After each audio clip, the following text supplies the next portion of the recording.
Okay, so when we're talking about defensive position, there is a term that's really helpful when we want to communicate to our players where to be defensively, and that term is goal side. When our team is out of possession of the ball, meaning the other team has the ball, we want at least one of our players to be goal side of the ball. What do we mean by goal side? Well, being goal side of the ball means being between the ball and the goal that we're defending. So let's take a look. Put a player, number one from red, out here, and they have the ball.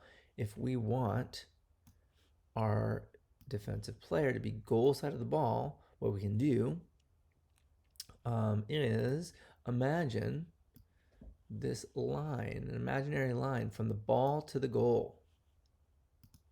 We want our defender to be on that line. That is goal side, right? Close enough to be effectively in the way of this player with the ball. But this is not goal side. This is not between the ball and the goal. This gives a much too easy path to the goal for this player. So this is goal side. All right, this. Now, as a team, we don't want to be just goal side of the ball. We want to also be goal side of any open players from the red team. So if we have number two for the blue team playing defense, we want them to be goal side. We don't want them to be out here. No, because if they receive this ball, again, the path to the goal is just too easy for them to take. This is better, this is better, this is better.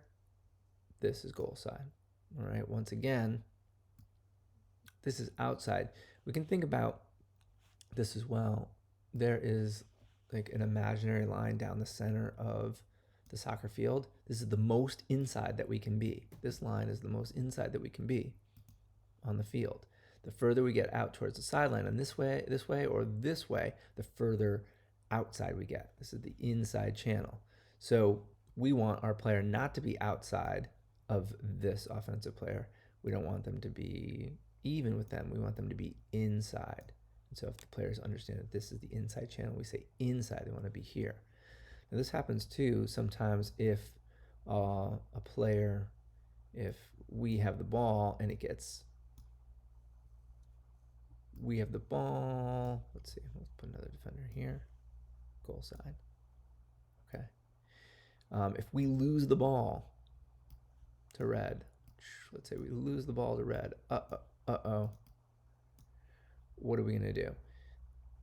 We want to make sure that we are inside of this player. There are sometimes, let's see, actually this is a better scenario here. Let's say that we have the ball here. This player's, we have the ball here. This player is chasing us. We try to pass the ball, but then it gets intercepted by 4 here. Sometimes we have players that defensively, once the ball changes possession from our team to their team, they'll run back this way. That is not the way that you want to run. Defensively, we want to run inside. We want to be back and inside so that if this player gets the ball, we are in the way towards the goal. All right, let's take a look at a throw-in. Delete this. Three's got a throw-in. One is looking to get open. It might be tempting for our players to play, instead of on the goal side, to be on what's called the ball side of this offensive player. But this is problematic for a number of reasons. One, for throw-ins, there's no offsides rule. You can be as far forward as you want to be. If this number 3 can get this throw past number 1, there's nothing between 1 and the goal besides maybe a goalie. Throw goalie in there. Alrighty. And that's not great. So we're going to come back this way. Give 3 the ball. The other problem is it's difficult for a defensive player, especially a young defensive player, to be able to watch the ball and keep track of a player that's behind them at the same time. We can put some, let's see, I can put some shoulders on this guy, this player. So this player is watching the ball or is watching this player. They can't do both at the same time. They have to be swiveling their head back and forth. If this player comes back here and is goal side of this player, they can much more easily see this player and see this ball by keeping their head in the fixed position and their eyes are just looking in one direction.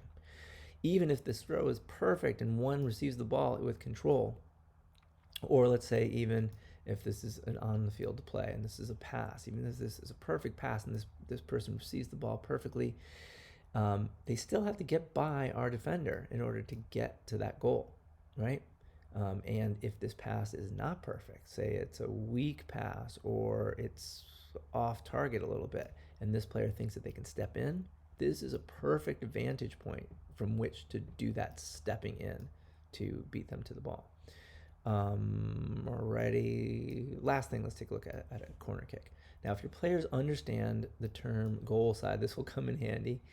You might see this where the red team has a player here and your defender comes over here and you want to tell them, no, don't go over there, go over there. And if they understand the term goal side, you can say, get goal side of one, and they'll know what that means. Okay, so that is the term goal side. Super helpful for defensive positioning. All right, good luck on the pitch.